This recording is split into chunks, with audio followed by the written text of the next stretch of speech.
오늘 본문은 사울의 최후에 관한 이야기로 그의 죽음으로 이제 사무엘상의 이 대미가 맞춰지게 됩니다. 30장에서 다윗이 아말렉과의 이 추격전에서 빛나는 승리를 거두고 함께 동족들에게 자신들이 얻은 이 노량 전리품을 나누어 줄 이 무렵에 사울은 길보아산 전투에서 패배하고 세 아들과 함께 죽음을 맞이하게 되는 겁니다. 이렇게 사무엘상은 인간이 소원한 왕인 이 사울의 죽음을 마감하고, 그리고 이제 사무엘 하에서 하나님이 세우신 다윗이 왕으로 등극하는 이 이야기가 이제 앞으로 펼쳐지게 되는 겁니다. 사무엘상을 마무리하는 이 지점에서 우리가 던져야 할 중요한 질문이 있습니다. 성경은 이 사무엘상 전체를 통해서 과연 우리에게 무엇을 말하고자 했을까 하는 겁니다. 여기서 우리가 놓치지 말아야 할 중요한 관점이 있는데요. 하나님께 반역한 이 사울과 이스라엘 백성들은 불신자들의 표상이 아니라 신자의 표상이라는 사실입니다. 즉 온전치 못한 신자들의 모습을 이들이 대변하고 있다는 점을 놓치지 말아야 합니다. 그러니까 이 말은 성경은 이들의 모습을 통해서 우리의 신앙에 대해서 지금 말을 하고 있다는 겁니다. 저자는 사무엘상에서 크게 세 부류의 신자의 표상을 그려내고 있습니다. 그리고 그 각각의 결말이 어떠한 것인지를 이제 말해주고 있는 거예요. 오늘 본문은 표면적으로 사울의 인생과 그 신앙, 그 개인의 결말을 보여주고 있는 것 같지만 사실은 사울만이 아니라 이스라엘 백성의 그 신앙의 결말, 그리고 다윗의 이 믿음의 그 결국을 동시에 보여주고 있는 겁니다. 그러면서 그 각각의 결말을 그려내면서 그것을 읽고 있는 우리에게 질문을 하며 도전하고 있는 겁니다. 너는 지금 어떤 삶을 살아가고 있느냐고요. 그리고 네가 어떤 삶을 살아가고 있냐에 따라서 네 삶의 최후, 네 신앙의 결말이 이렇게 판가름 날 거라고. 그러하기에 우리는 이 사무엘서를 묵상하면서 현재의 내 삶과 내 신앙이 어떠한지를 볼 수 있어야 하는 겁니다. 사무엘상의 주제는요, 누가 이스라엘의 참 왕이 될 수 있는가입니다. 사무엘상은 사사기를 배경으로 시작을 합니다. 하나님이 버젓이 자신의 왕으로 계심에도 이스라엘은 그를 왕으로 온전히 대우하지 않습니다. 그러니 자연스럽게 하나님이 이방을 통해서 그들을 징계하시죠. 이방의 먹잇감으로 고난을 당하며 살아갑니다. 그런데 자신들의 이 행위는 생각하지 않고 자신들이 이렇게 고난을 당하는 건 자신들이 이방 나라처럼 왕이 없어서 이렇게 고생을 당하고 있다고 생각하는 거예요. 그리고는 자신에게도 이방 나라들처럼 왕을 세워달라고 요구하면서 사무엘상의 이 긴 이야기가 시작된 거잖아요. 그들의 왕을 세워달라는 이 요구에 깔려져 있는 그 베이스는요, 우리도 모든 나라들처럼입니다. 하나님을 섬기는 이스라엘 자신의 모습이 아니라 다른 이방의 모든 나라들처럼 이게 그들의 요구의 기조입니다. 하나님이 너의 왕이 되신다는 이 사무엘의 간곡한 권면에도 그들의 이 요구는 견고했죠. 하나님이 이미 자신들의 왕이 되셔서 그들을 다스리고 보호하고 통치하심에도 불구하고 우리도 모든 다른 나라들처럼이라고 계속 되뇌이는 그들의 내면의 소리는 무엇이겠습니까? 그 신앙의 진짜 실체는 무엇이란 말입니다. 하나님만으로는 안 된다는 겁니다. 아무리 하나님이 우리 왕이어도 이 하나님만으로 이 세상을 살아갈 수 없다라는 그 생각이 깔려 있는 겁니다. 하나님의 방법으로는 이 세상에서는 그게 다 안 통한다라는 겁니다. 여러분, 이런 이스라엘 백성들의 모습을 보면 너무 답답하지 않습니까? 아니, 어떻게 저럴 수 있는가? 화가 나지 않나요? 하나님이 그들에게 어떻게 행했는데 이걸 아는 우리는 너무나 화가 날 수 있습니다. 그런데 여러분, 이들이 성경이 보여주고 있는 이들의 신앙, 이들의 모습이 우리의 모습을 그대로 보여주고 있다는 사실을 아십니까? 하나님을 믿는다고 하면서도 하나님만으로는 안 되더라라는 생각을 사실은 다 가지고 있는 겁니다. 다 가지고 있어요. 이것이 우리의 신앙에 매우 광범위하게 만연되어 있는 신앙의 민낯이라는 사실입니다. 아이러니하게도 하나님만으로는 안 되더라, 이게 우리의 믿음이 되어버려 있는 겁니다. 다 믿는다고 하지만 실상 우리의 신앙 속에는 이런 의식들이 매우 깊이 뿌리하고 있음을 보아야 하는 겁니다. 사실 우리에게도 왕을 세워달라는 이 이스라엘의 요구는 막연한 억지는 아니었습니다. 사실 그들도 그럴 만한 이유가 있었죠. 실제로 그들은 그동안 다른 잡신을 섬기는 이방 나라들과는 달리 그들만이 오직 하나님을 섬겼습니다. 그리고 그 하나님께 제사를 드리고 이 하나님께 기도하며 살았습니다. 한마디로 신앙생활하며 살았단 말이에요. 주일이면 꼬박꼬박 교회 가고 헌금도 내고 나름대로 봉사도 하면서 살았단 말입니다. 그런데 블레셋의 침략에 시달리는 거예요. 계속 어려움이 오는 겁니다. 내 삶이 편해지지가 않는 거예요. 심지어 하나님의 임재의 상징인 법궤마저 빼앗기는 겁니다. 늘 주변 나라에게 노략당하고 그러며 힘겹게 살아가는 겁니다. 그렇게 신앙생활하며 사는데도 실제로 그들의 삶에서 자신들이 가지고 있는 이 믿음이, 이 신앙이 하나님이 아무런 역할을 하지 못하고 있음을 경험했던 겁니다. 아이고, 제사를 드려도 내가 이렇게 기도를 해도 믿어도 안 되네. 블레셋의 군사력, 무기 앞에서는 믿음도 하나님도 안 되는 건가? 이런 경험 말입니다. 그래서 그들은 하나님 말고 좀 더 현실에서 힘을 발휘할 수 있는 현실적인 대안인 이 왕을 요구한 겁니다. 하나님이 있어도 왕이 있어야 되겠구나라고 생각했던 거예요. 이것이 바로 사무엘상에서 그려내고 있는 첫 번째 신자의 표상입니다. 여러분, 이 대목을 곰곰이 생각해 보세요. 이것은 수천 년 전의 사람들의 이야기가 아닙니다. 오늘 이 시대에 살아가고 있는 하나님의 백성인 우리들의 이야기란 말입니다. 그 시대의 사람들의 모습을 통해 지금 우리의 모습을 보여주고 있는 거예요.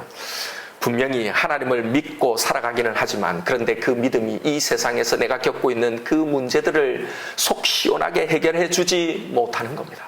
아무리 기도해봐도, 아무리 믿음으로 기다려봐도 여전히 해결이 안 되는 건 그대로 안 되는 거예요. 우리가 노골적으로 말하고 있지는 않지만 사실은 이게 별로 신통치 않아 보입니다.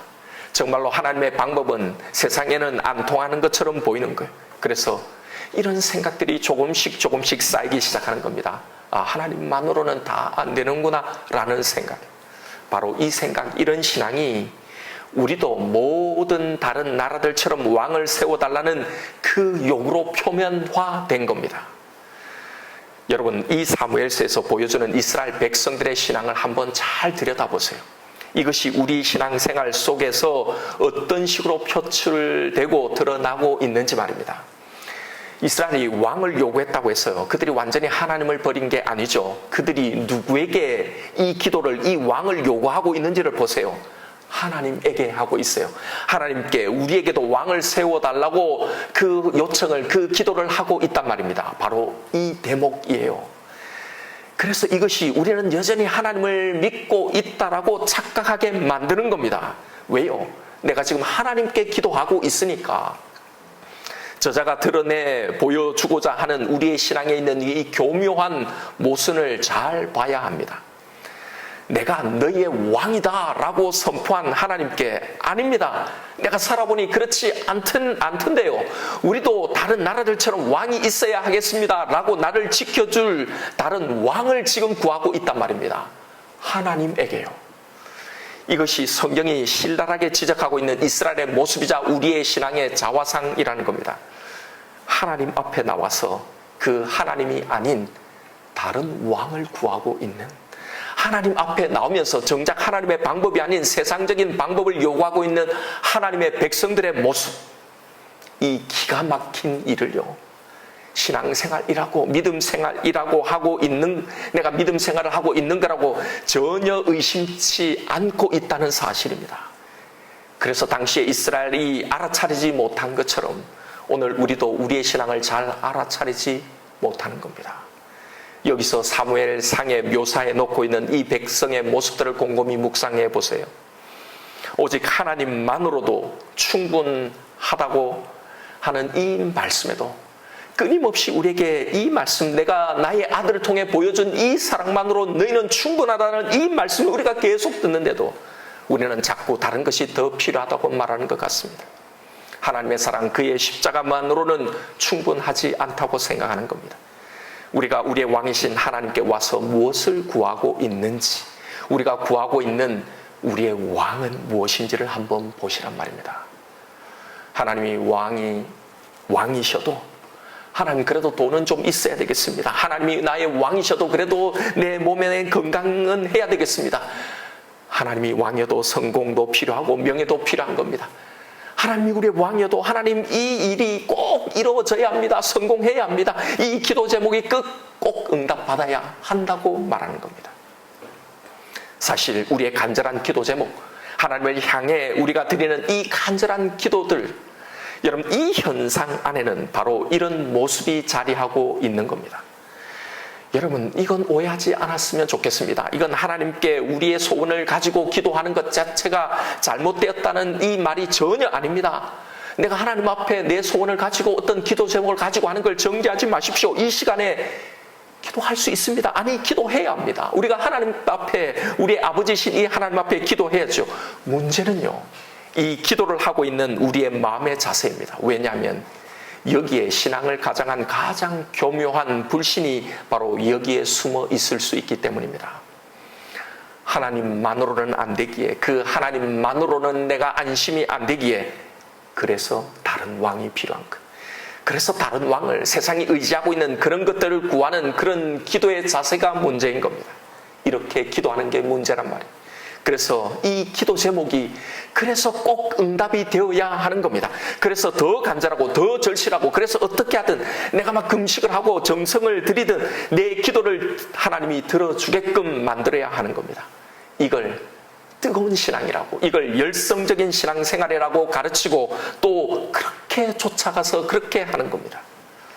바로 이것이 이 사무엘상에서 하나님의 백성 이스라엘의 이 신앙을 통해서 보여주시는 우리의 신앙일 수 있다는 겁니다. 여러분, 제가 자꾸 이런 말씀을 전하는 건요, 성경이 우리에게 말씀하시는 신앙의 길, 그 방향이 무엇인지를 말씀드리려고 하는 겁니다. 여러분, 이 땅에 살아가는 우리에게는 많은 문제들이 일어납니다. 예수를 믿는다고 해서 안 일어나는 게 아니에요. 기도를 한다고 해서 안 일어나는 게 아닙니다. 우리에게는 계속해서 많은 문제들이 일어납니다. 그런데 바로 여기서 우리는 어떤 신앙의 길, 어떤 방향으로 가야 하는가 말입니다. 한 방향으로는 이렇게 가겠죠. 열심히 간절히 이 문제 해결을 위해서 기도할 겁니다. 그런데 여러분, 그 기도에 과연 나의 전능하신 왕이신 그 하나님, 나에게 가장 신실하신 나의 왕이신 그 하나님, 당신의 아들을 대신 주실 정도로 나를 사랑하신 나의 왕이신 그 하나님에 대한 진정한 믿음이 있는지를 보십시오. 어쩌면 우리의 그 간절함, 그 절박함, 그 애절한 기도는 아이러니하게도 하나님에 대한 이런 확신, 이런 믿음이 없기 때문에 더 간절해지고 더 절박해질 수 있다는 사실을 아셔야 합니다. 그것이 오히려 지독히 하나님을 못 믿고 있는 것일 수 있기 때문이에요. 왜요?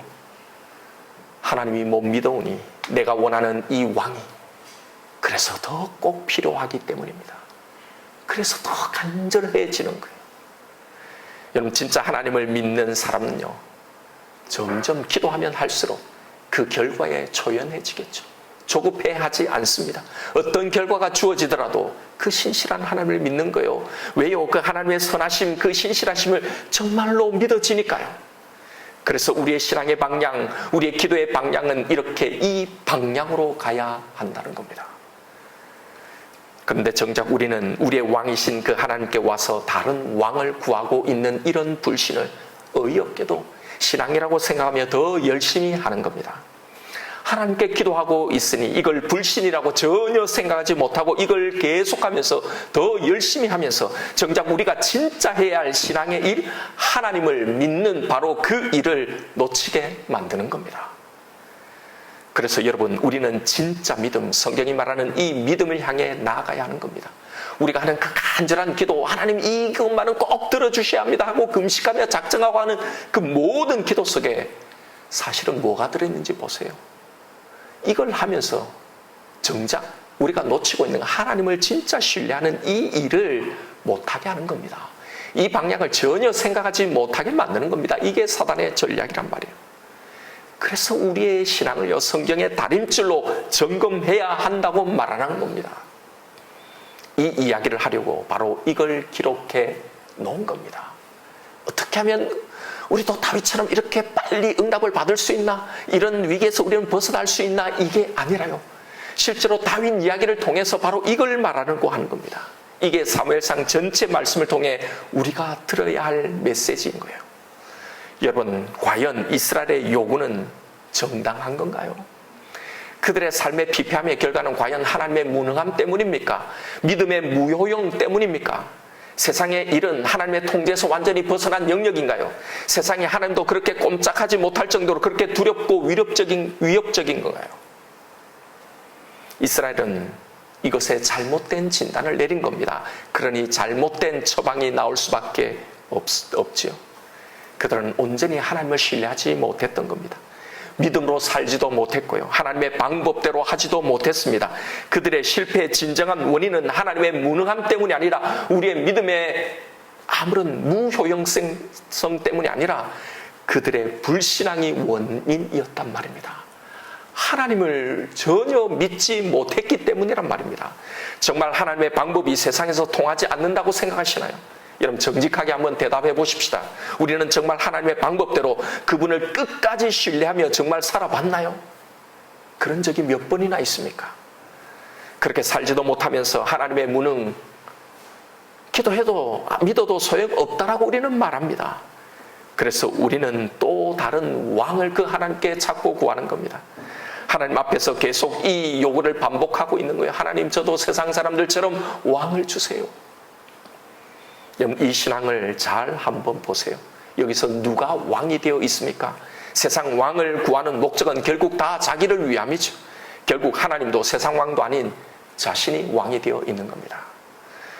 여러분, 내 모습을, 내 신앙을 곰곰이 살펴보십시다. 말로는 하나님이 나의 주인, 나의 왕이라고 말하지만 정말 내 신앙 안에서 그 하나님이 나의 왕이 되시고 있나요?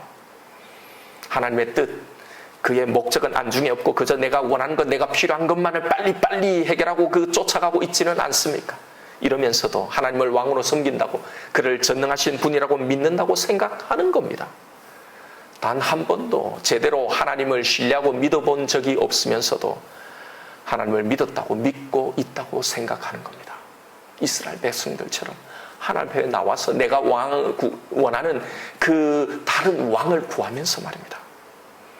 사무엘상은 그런 하나님의 백성 이스라엘의 결말을 보여주고 있는 거예요. 그들의 결말이 어떠했다는 건가요? 그들은 자신들이 요구한 이 왕 때문에 결국은 망한 거예요. 도움은커녕 더 힘든 삶을 살아갔다는 겁니다. 자신들의 대적 블레셋의 위험으로부터 자신들을 보호해 주기는커녕 사울 자신의 그 개인적인 집착 때문에 다윗을 잡으려고 수시로 백성들을 동원하는 거예요. 거기에 불려다니는 겁니다. 결국 블레셋의 위협에서 더 나아진 것도 없고 오히려 오늘 그 결말은 더 비참한 것이었습니다. 오늘 본문 7절을 한번 보십시오. 골짜기 저쪽에 있는 이스라엘 사람과 요단 건너쪽에 있는 자들이 이스라엘 사람들이 도망한 것과 사울과 그의 아들들이 죽었음을 보고 성읍들을 버리고 도망하며 블레셋 사람들이 이르러 거기에서 사니라. 바로 이게 그들이 왕을 세워서 당한 결과입니다. 인간 왕을 세우면 그 왕이 자신의 성읍과 자신의 재산과 자신의 가축, 자신의 가족을 다 지켜줄 것이라고 기대했습니다.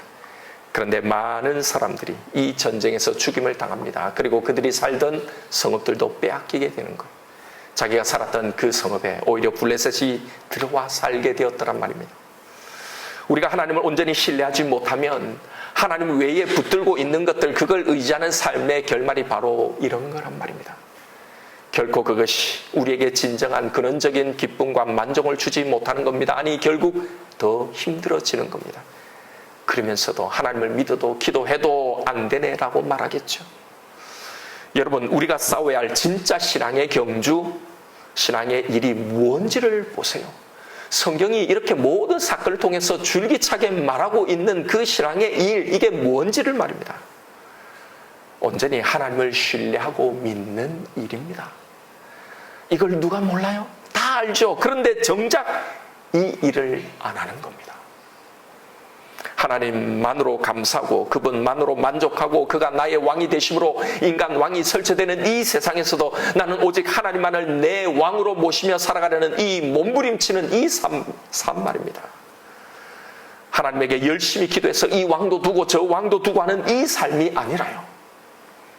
우리가 만나는 모든 일들이 우리의 신앙을 나누는 겁니다. 여기서 다 나누어지는 거예요. 다 하나님께 기도하지만 어떤 방향의 기도인지가 나눠져요. 열심히 이걸 해결할 또 다른 왕을 하나님께 구하는 이 불신의 일을 열성적으로 하거나, 아니면 이 상황 속에서도 진짜 내가 정말 하나님을 믿고 있는지, 내가 끝까지 그의 신실함을 붙들고 있는지 이걸 가지고 몸부림치거나, 이렇게 다 나뉜단 말입니다. 여러분, 늘 말씀드리지만 우리에게 일어나는 이 모든 일들, 이 사건 사고는 바로 이걸 위해서 있는 겁니다. 여기서 우리는 하나님을 온전히 끝까지 신뢰하고 믿는 이 신앙의 일, 이걸 해야 하는 겁니다.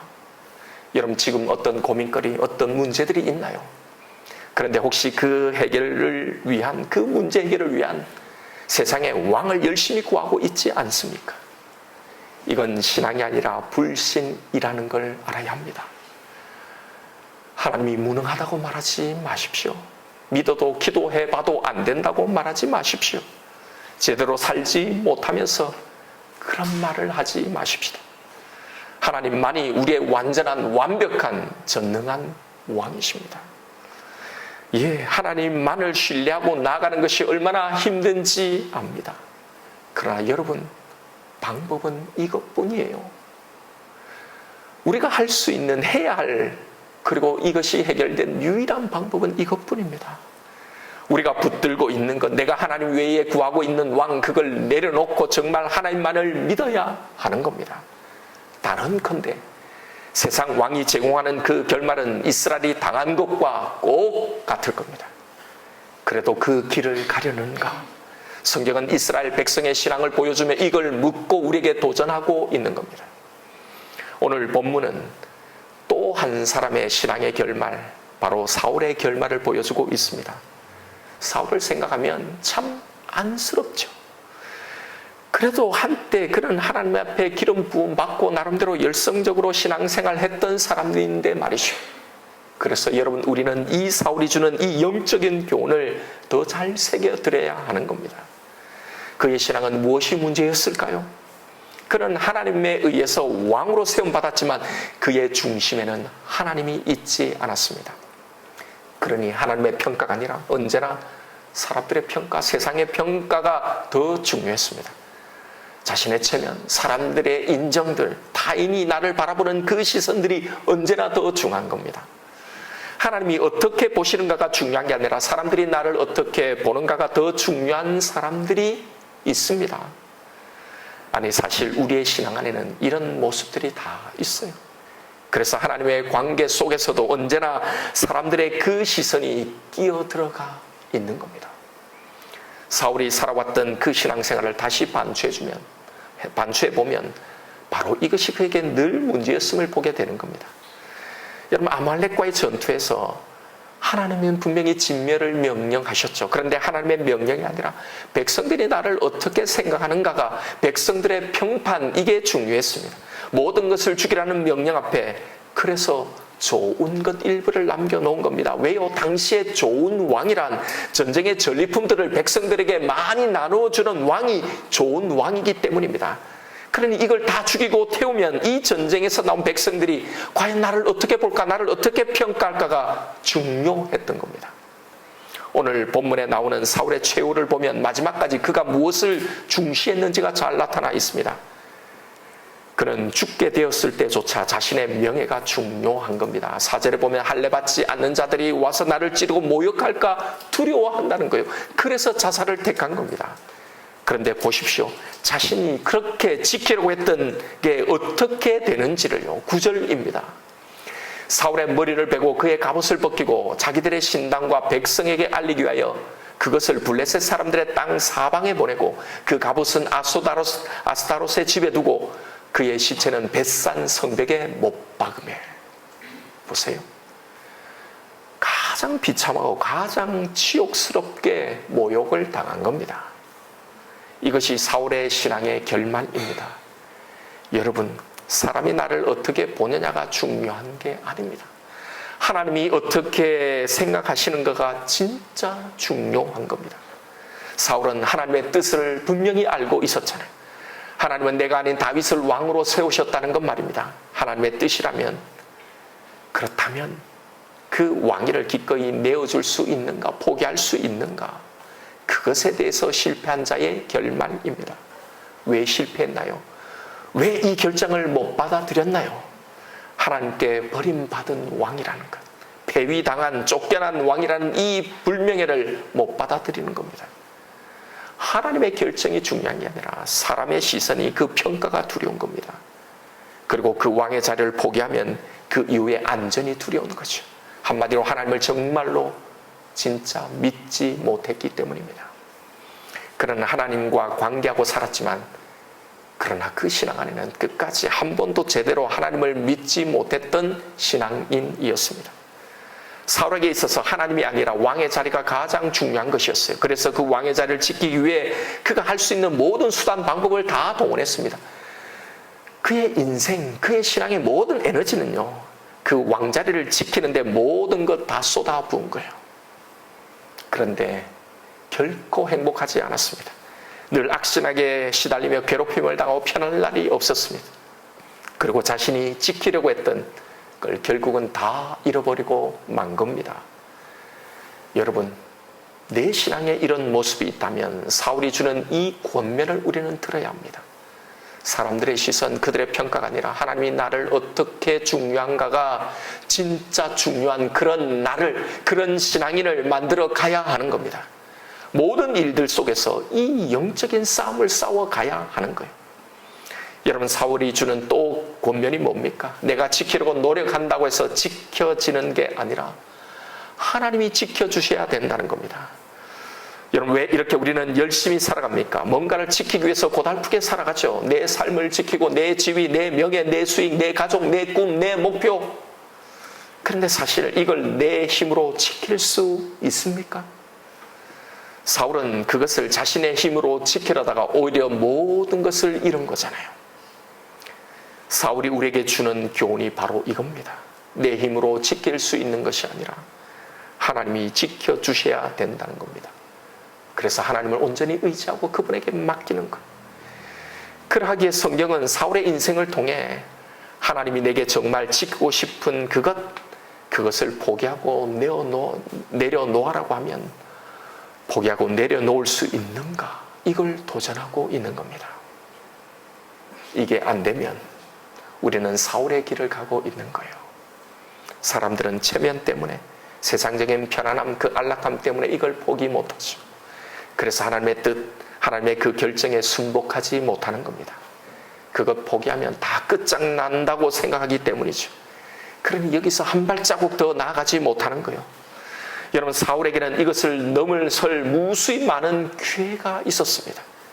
그런데 다 실패한 거예요. 이 싸움을 싸우지 않은 겁니다. 그 무수한 기회 가운데 한 번이라도 이걸 넘어서는 경험을 못했던 겁니다.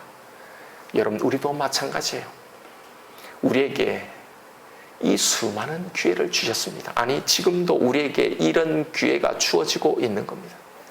그러니 여러분, 이걸 놓치지 마시라는 겁니다. 이걸 넘어선 또 한 사람의 신앙의 모습이 등장합니다. 바로 다윗이 그 길을 보여주는 겁니다. 그는 왕에 집착하지 않습니다. 왜 그러고 욕심이 없겠습니까? 그런데 그것에 집착하지 않아요. 하나님의 결정에 순순히 기다리고 따라갑니다. 사람의 세상의 평가가 아니라 하나님의 평가에 모든 것을 거는 겁니다. 세상적으로 망하는 길일지라도 하나님의 뜻이라면 따르고 기다리는 거예요. 사울과 이스라엘은 자신들이 선택한 이것이 정말 성공하고 잘 되는 길이라고 생각하고 자신이 선택한 그 길을 갔습니다. 그런데 여러분, 그들이 정말 성공했습니까? 정말 잘 됐나요? 반대로 다윗은 모든 사람들이 망하는 길, 세상에서는 안 되는 길이라고 했습니다. 그런데 정말 망했습니까? 정말 죽었습니까? 아니잖아요. 그런데 우리는 살지 못할 길, 우리를 행복하게 하지 못하는 그 길이 아닌 사망의 길을 내 살 길이라고 그렇게 가는 겁니다. 반대로 우리를 진짜 살리는 길, 참으로 행복으로 인도하는 그 길을 망하고 죽을 것 같은 그 두려움으로 가지를 못하는 겁니다. 여러분, 이 모든 것이요, 하나님을 정말 우리가 믿느냐의 신앙의 문제들인 겁니다. 성경은 우리에게 묻는 겁니다. 너는 어떤 신앙의 길을 가고 있냐고요. 다 다들 보십시오. 하나님을 떠나지 않고 다 신앙생활을 했어요. 그런데 완전히 방향이 다른 겁니다. 열심히 하나님께 나와 기도하고 있지만 실은 하나님을 믿는 것이 아닐 수도 있다고, 네 신앙을 한번 점검해 보라고 우리에게 묻고 있는 겁니다. 사무엘상을 마감하면서 성경은 이 세 부류의 신앙인이 걷는 이 두 가지의 길에 대해서 말씀하고 계신 겁니다. 모든 신앙인은 이 두 가지 길 중 하나를 가고 있는 겁니다. 많은 사람들이 하나님 앞에 나와 예배드리고 기도하고 있지만 모두 다 하나님의 백성이 아니라는 겁니다. 세상이 다 가는 길, 세상이 추구하는 길이 아니라 하나님이 원하시는 그 길, 그것이 설령 세상적으로 보면 망하고 실패하고 더디게 가는 길이라 할지라도 내가 정말 하나님을 믿고 있는가, 그 하나님을 믿고 가라고 하시는 그 길을 가는 것, 이것이 하나님의 참 백성이라는 겁니다. 여러분, 이 사무엘상의 이야기를 통해 우리에게 들려주시는 이야기는 많은 사람들이 하나님을 섬긴다고 하지만 잘 보면 이스라엘 백성의 길을 가고 있다는 거예요. 그게 더 많은 사람들이 자신의 욕망에 사로잡혀 사울의 길을 가고 있다는 겁니다. 그리고 더 적은 수는 다윗의 길을 가고 있다는 겁니다. 여러분, 신앙의 길이란 나는 예수를 믿는다는 이 고백 한마디로 퉁 쳐지는, 그래서 아무런 훈련도 권한도 없이 가는 그 길을 믿음의 길, 제자들의 길, 신앙의 길이라고 하지 않습니다. 매 순간 이런 치열한 영적인 전쟁이 벌어져야 하는 겁니다. 내가 진짜 하나님을 믿는 건지 아닌지요. 그래서 예수님은 신앙의 길을 좁은 길이라고 말한 겁니다. 찾는 자가 적다는 거예요. 주여 주여 한다고 다 가는 게 아니라는 거예요. 바로 지금 여기서요. 지금 내가 당하고 있는 이 상황에서, 내가 만난 이 문제 앞에서 내가 하나님을 믿는다면 내 선택과 지금의 내 반응과 내 기도가 어떤 방향으로 어떻게 나타나야 하는 건지를 고민하십시오. 무조건 이걸 해결해 줄 힘센 왕이 있어야 되겠다고 그 문제 해결, 기도 응답만을 구하지 말고 바로 이걸 해야 합니다. 계속 말씀드리지만 이건 나를 죽이려고 일어나는 일이 아닙니다. 이것 때문에 여기서 나는 죽지 않아요. 바로 여기서 나를 보는 겁니다. 내 신앙을, 내 믿음을요. 그리고 하나님이 주신 이 기회를 가지고 이 싸움을 싸워 나가는 겁니다. 그리고 하나님이 여기서 말씀하신 당신 자신을 믿는 그 일, 그 방향을 향해 몸부림치며 나아가는 겁니다. 여러분, 이 일을 하십시오. 그렇다면, 우리가 이걸 한다면 이 광야 학교 후에 우리는 다윗의 이 신앙의 결말을 우리도 누리게 될 겁니다. 어쩌면 이 싸움을 시작한 것 자체가 우리가 오늘 이 밤에 기도하며 걸어가는 이 길이 신앙의 길, 이 방향으로 가고 있는 것일 겁니다. 제대로 방향을 잡고요. 헷갈리지 말고, 흔들리지 말고, 포기하지 말고 이 신앙의 길을 담대히 걸어가시는 저와 여러분, 우리가 되기를 주님의 이름으로 축원드립니다.